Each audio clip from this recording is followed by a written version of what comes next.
Good morning, welcome back to Beijing. Today we're going to explore one of the most famous sites of China. It's one of the 7 wonders in the world. The mother of all walls, the Great Wall of China. We got up at 6 o'clock in the morning. Quarter to 6. Quarter to 6, I got up at 6. Left the hostel at 6:15. You didn't, you got up. Left the hostel at 6:15 to catch the metro to get to the bus station here, where we are now waiting for the bus to the Jinshanling section of the Great Wall. There are a lot of places around Beijing, relatively speaking. I mean, I think it's 140 kilometers from Beijing. There are a lot of places where you can go. Jinshanling is supposed to be one of the more remote, restored sections of the wall to avoid the many day trippers that go to Badaling. A lot of reviews online said it is the most beautiful section. So we're now going to board the bus and head for a 2.5 hour bus ride to Jinshanling. Yes. Alright, we have arrived to the visitor center. Naick is buying some tickets. And this is where the walk to the Great Wall starts normally. There's some footage playing here. It looks amazing. We've seen some scenery on the way. I don't think I've been awake for more than 3 minutes on a 2.5 hour drive, but the scenery that I did see is just absolutely stunning. So very, very curious. It took us a while to get here though. It's at 2.5 hours, but I think it's a little bit more. Just bought the tickets. Now let's search for the exit. Entry, sorry, I just woke up. Let's search for the exit. Yeah. They've made this little path here that you can follow all the way up to the wall. It's a good walk. You don't have to follow the road is right there. It's much more pleasant this way. We're not entirely sure where we're going to be on the wall when we arrive, or what route we're gonna take. It's about a 6 or 7 kilometer part of the wall that you can hike. We're not sure if we are on the eastern side, western side, or more in the middle. Now reached the Chinese wall right here. It's a bit smaller and a bit lower than I expected, but hey, it's pretty cool. I would say it's very impressive. Seems very long, so seems legit. Okay, sorry, that was just a silly joke. Obviously, this is the real Great Wall. You can see it's pretty high. It's made at a height that Chinese people cannot climb over it very easily. But, I don't know, it still doesn't look that impressive. What do you think? More judgment is being passed. I think that is the real Chinese wall, where it starts. I'm so excited to almost be at the wall. Just have to climb to the top of this hill here, and then we'll see it in all its glory, the mother of all walls. But I'm so curious to see if we made the right choice in coming here, because it's not the section of the wall that is closest to Beijing. It's quite a bit of a trip to get here.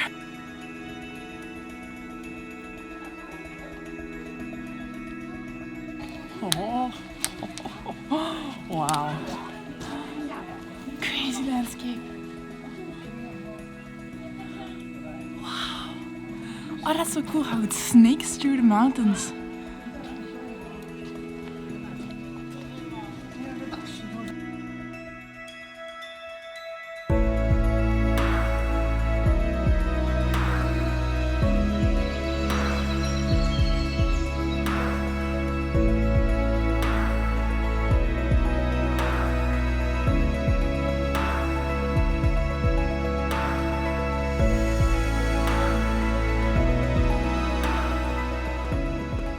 So in case you didn't notice yet, we made it to the Great Wall. We finally made it to the Great Wall of China.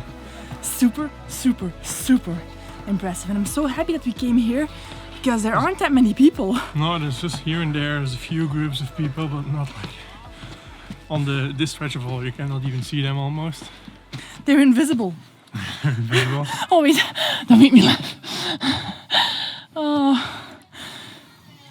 I've seen some pictures from the Badaling wall during high season, and it's really crowded in some places that you have to like shove people away and then fight some Chinese people. Throw them off the wall, and then you get in trouble because you can't throw people off the wall. It's not safe. Not? There's enough Chinese people, huh?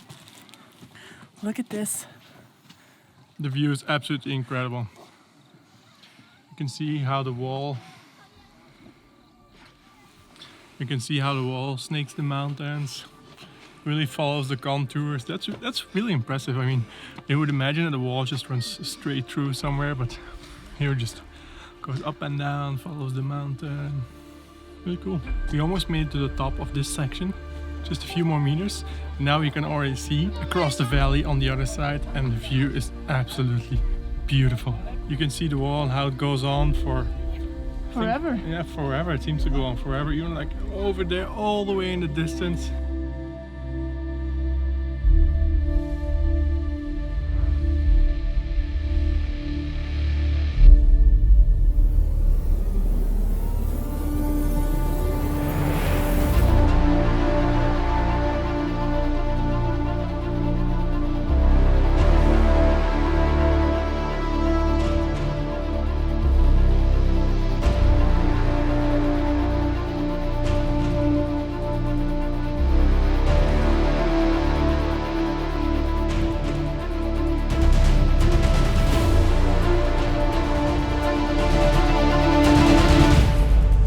Construction on the wall began in the 3rd century BC, So it's more than 2,000 years old. which is crazy. It was under the first Qing dynasty, which unified China for the very first time.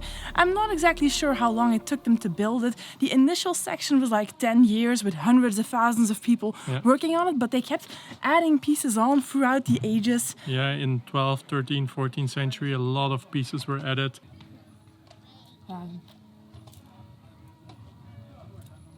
No idea what they're doing. In total, the wall spans a length of 6,000 kilometers if you combine all the individual pieces. Yeah. Because contrary to what a lot of people think, it is not one total wall of 6,000 kilometers long. It's several parts together. Yeah, they were built throughout the history, but they were never fully closed due to constraints, due to already some natural barriers which are there. Yeah, if you had some like really huge perilous mountains, they didn't Yeah. really feel the need to build a new wall on top of that because it provided them with enough safety, or so they thought. Yeah, or so they thought indeed, because unfortunately it wasn't really good defense because there were still some open sections, and that made that in the 13th century Genghis Khan could just ride all the way through to Beijing. Instead of having to conquer the wall or break down the wall, attack the wall, he just rode through one of the open sections and hey presto, he was in Beijing. So it wasn't really that useful, He to was be in honest. Beijing. But the thing is, the wall wasn't only used for military purposes, not just as a defense, but also to transport people and goods, and it was very good at that. And also, even if Genghis Khan could ride straight through the wall and into Beijing, because of the system of these watchtowers that they have and the smoke signals that they could make from the watchtowers, they could alert Beijing in time so that they at least knew that he was coming for their ass. But they still lost. So. Yeah, sorry about that.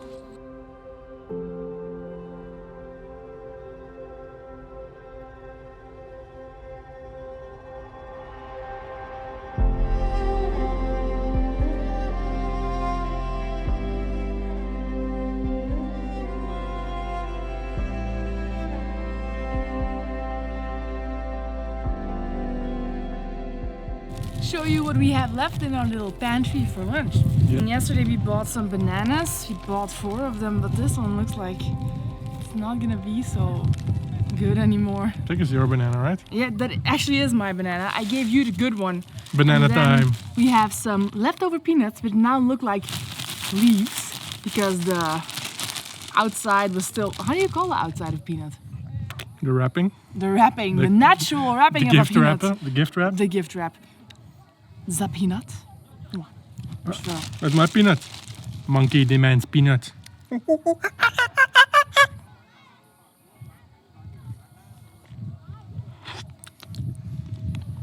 we should really spend more time apart on this trip. I should. So far, we have been loving China. Oh yeah. Oh, the food, the landscapes, the I mean- sightseeing. It's For the past few days, what all the things that we've done, like it's really incredible. And it's like highlight after highlight, and then when you see one thing, you think like, "Whoa, this is so cool! This is going to be one of the coolest things I see here in China." And then the next day, there's some new thing. There's like, "Whoa, this is even cooler!" And then you come here, and it's like, "This is even cooler." when So- we were in the Hutongs, I was like, oh my god, I love how atmospheric this is. And then we went to the Forbidden City and I was like, oh my god, this feels like so regal and so cool and such massive buildings. And this is one of the highlights of Beijing. I don't see how it can get better. And then you come to the Chinese Wall and you're like, god damn it, I have to revise my opinion all over again. When we get back to Beijing, we will have some Chinese dinner We don't know what yet. We will roam the streets a bit for a restaurant that looks good. That's what we usually do. Yeah. We just roam the streets a bit, see where there's a lot of locals, not too many tourists, But and we this is- just enter and then just point at the menu or just ask, give me food. But this is China, there are a lot of Chinese everywhere, so... But we will see you back in Beijing. So we've come to this restaurant in one of the busier streets right off the Tiananmen Square where we're actually staying. Our hostel is right next door, so it's very convenient for us. It's super busy here because it's a Friday night and the acoustics are pretty bad. I think this will be a good test for our new microphone, see if it holds up. We just ordered some food, like some typical Beijing style dishes. Can't wait because I'm super hungry and the food looks incredible. They love single-use plastics here. Not good for the environment, but they leave us no choice. And of course...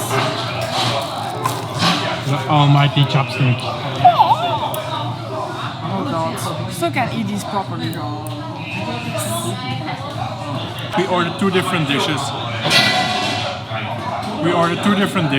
One... There's so much noise here. We ordered two different dishes. One is Kung Pao chicken. Yes, Kung Pao chicken. It's diced chicken with some spring onions and a spicy sauce. I don't know how spicy it will be, so it will be a surprise for me as well.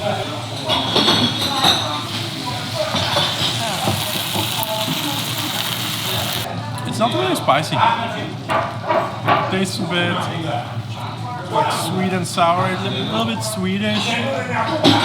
Not Swedish, but sweetish. That's pretty good. I was expecting it to be spicy, but not to worry. I bet we can find some chili to put on in here. So, alright, so we stirred in a bit of chili. Hope not made too spicy now. Yeah, Good spicy? exactly the right level of spicy. Really good.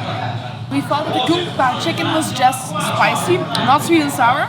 We didn't know that this dish, which is braised eggplant, did come in a sweet and sour sauce, so accidentally we took two sweet and sour sauces. This looks so good. And it is so good. The meat of the eggplant is like very tenderly cooked, so it's really good. It's already starting to get a little bit mushy. Then on the outside of the eggplant, you can see that there is some caramelization from the sugar that they probably put in it. I don't think this is a very sugar-friendly dish, but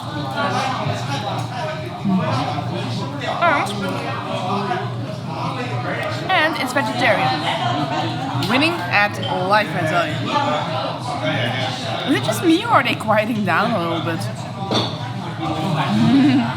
We had a really nice day. For me, probably one of the best ones we've had in Beijing so far. So we're going to turn in early because evidently we're pretty tired. We hope you enjoyed the video as well. We hope you loved the Great Wall and the drone footage. If you did like the video, please leave a like and remember to let us know if you have any tips for China down below. And subscribe to make sure you follow the rest of the journey, and then we will see you in the next one. Bye bye, have a good night.